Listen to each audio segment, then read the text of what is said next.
Hi, today I'm going to do a film all about wearing red lipstick. I believe that red lips can look absolutely amazing on everyone. It's just a case of finding the right texture and the right sort of shade that suits you.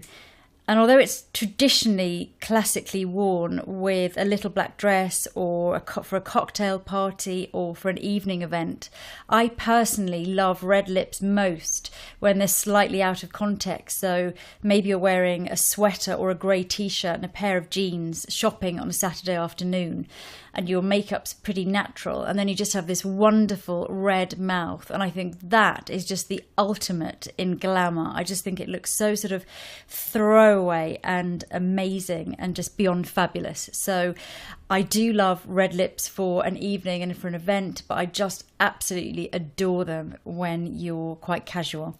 So there are lots of rules that you read about sort of red lips and which shade you should wear and for this hair colour or whatever.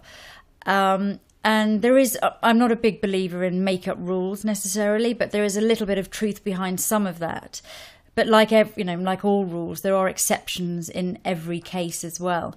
So I'm going just to go through some of my favourite reds from each different category and talk about which skin tone they are best for. So I'm going to start with the warm orange toned reds, and I've got three of my favourites really.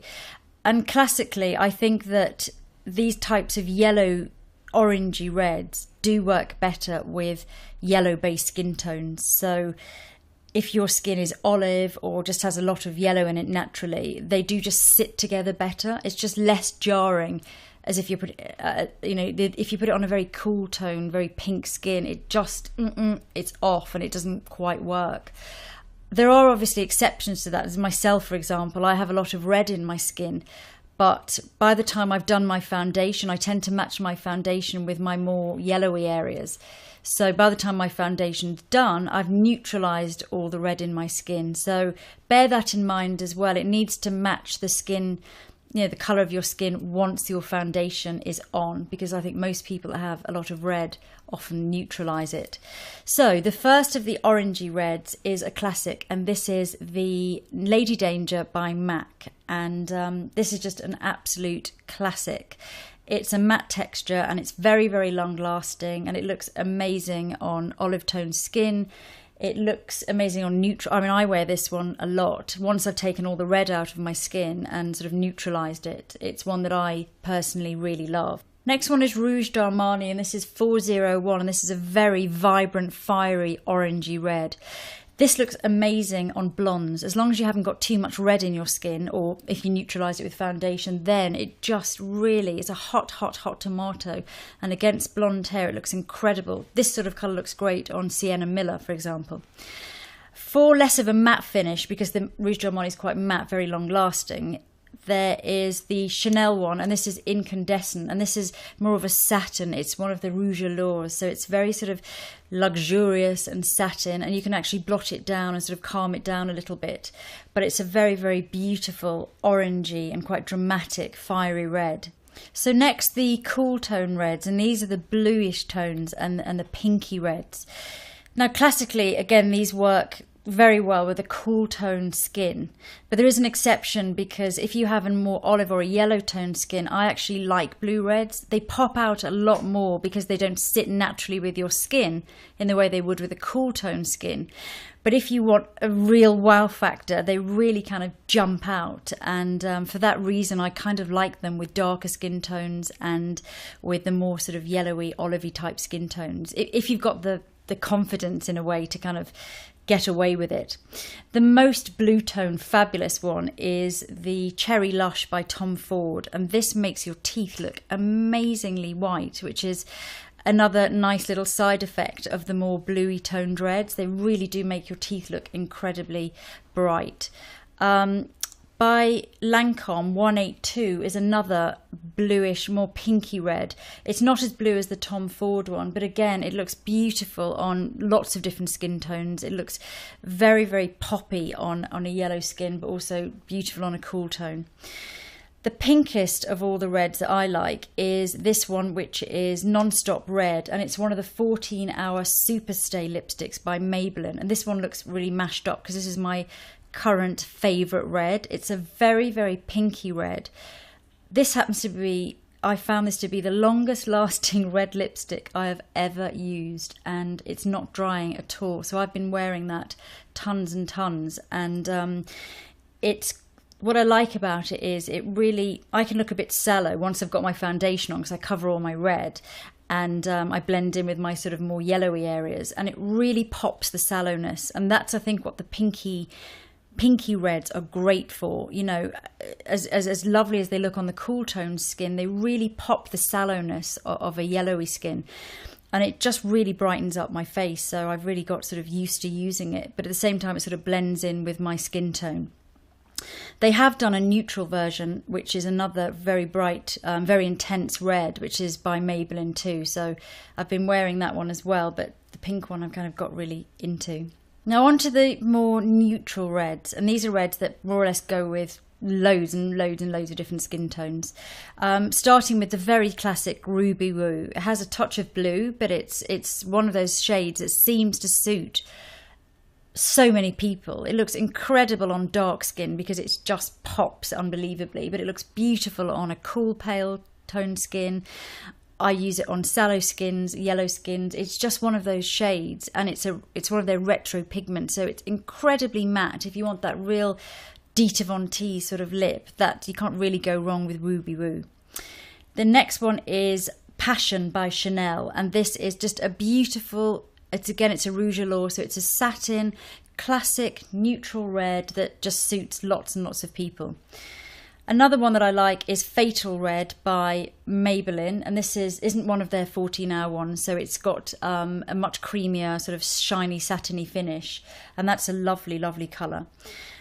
A crazy colour which has been around since 1952 is Revlon's Fire and Ice, and it's one of those shades that it's almost like a neon red. If you want something that just is so shouty and so bright, it kind of looks orangey, but then on some people it looks really pink, and on other people's it looks like a hot tomato. It's one of those, it's a colour that just changes on all different skin tones, but it works well on so many different people, and I guess that's why it's been around since 1952 and they've never discontinued it, probably, or they keep reissuing it rather, and that's probably because it's just one of those interesting, changeable, fascinating reds really that can look different on everyone but sort of suits everyone as well if you want a really shouty, bright red. Now I want to show you some of my favourite dark reds, and these are perfect for a much darker skin tone because some of the really bright ones just look like sort of stick-on lips. If your skin's very dark, they just don't work,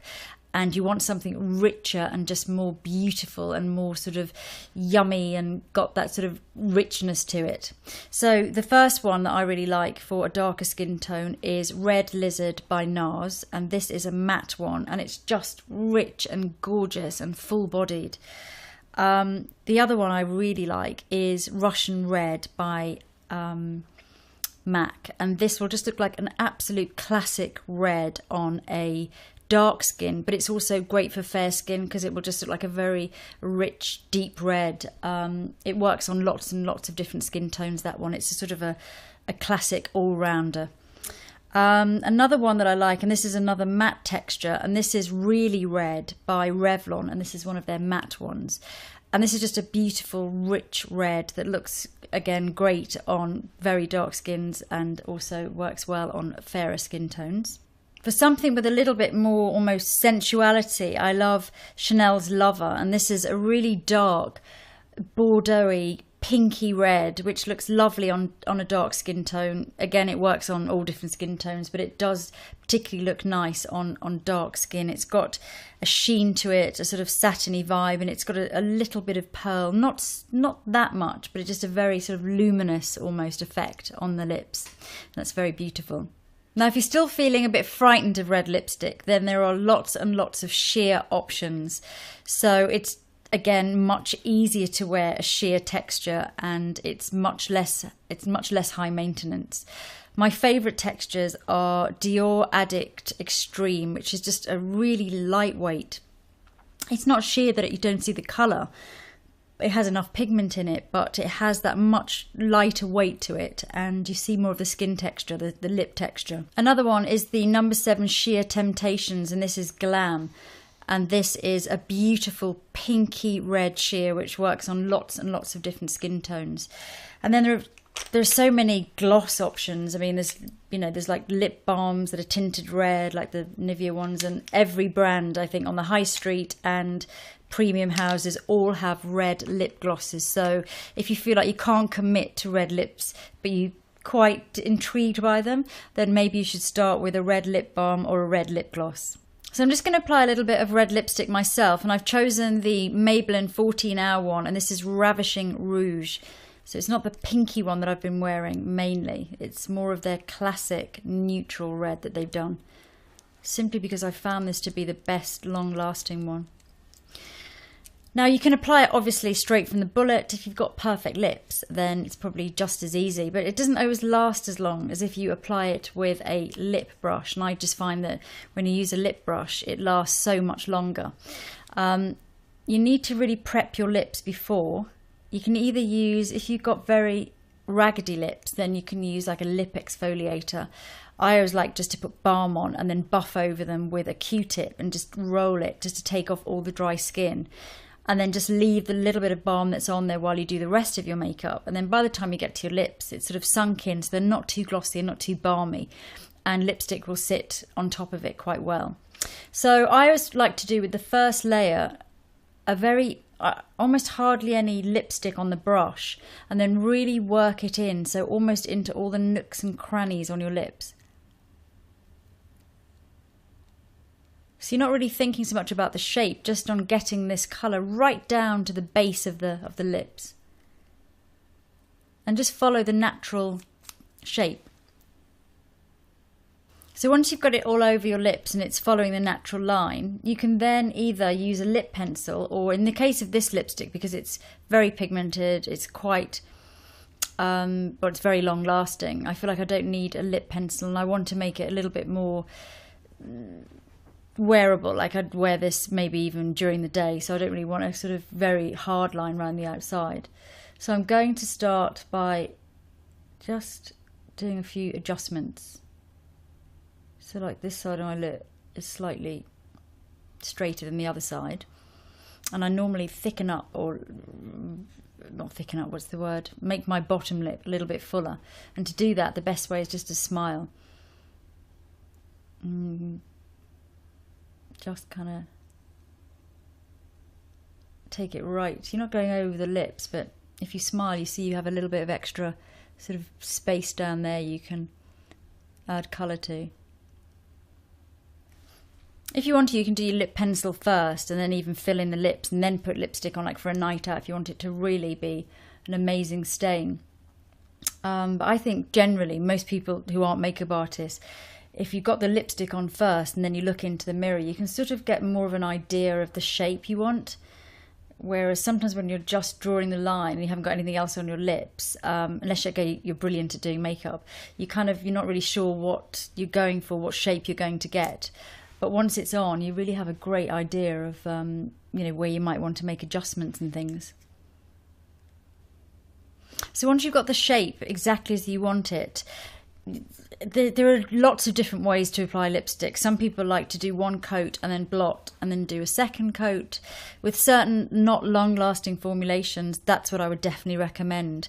However, this one I've been wearing a lot recently, this particular brand and this lipstick, and I found just with one coat it's been absolutely amazing. It's really long-lasting, and sometimes I just sort of finish it off, get the shape how I want it, and then I just kind of pat over the top. So I'm not changing the shape at all, just increasing the intensity a fraction. As I say, you can be as high maintenance as you want. There are so many different ways you can apply a red lipstick, but I think the main thing is that you want it to be, because if it's a strong red, your lips need to look a good shape, and if you need to do corrections, whether it be with a lip pencil or with a lip brush, then put the extra effort in, because if you're going to wear red lipstick, you may as well wear it fabulously. Now for the rest of your face with a red lip, you'll find sometimes when you put the red lip on, you'll need to do blusher. So I would wait until you've got your red lip on to finish your makeup, because you'll suddenly think, oh my God, you know, I look completely drained and I need more colour in my cheeks. Or you might think, oh, I need more mascara, or you might think it's fine. Everyone is different. You have to wear it your way. I personally like it when the rest of the makeup isn't too strong, because red lips on their own are such a statement that you almost don't need to compete with it. But I know some people look incredible with smoky eyes and red lips. Everyone is different, and also it's your level of comfort as well. But I just think red lips it's a timeless classic. It's been around for a long time. It's going to be around for I'm sure the rest of eternity. And it's something that looks great at any age. I think you can carry it off, and it's an instant pick-me-up. If you're feeling a bit down, or the weather's, you know, if it's raining and it just feels dull and horrible outside, you put on a red lipstick and it instantly cheers you up, not just your face but your mood as well. So I hope you enjoyed this. I hope it was helpful, and I'll see you soon.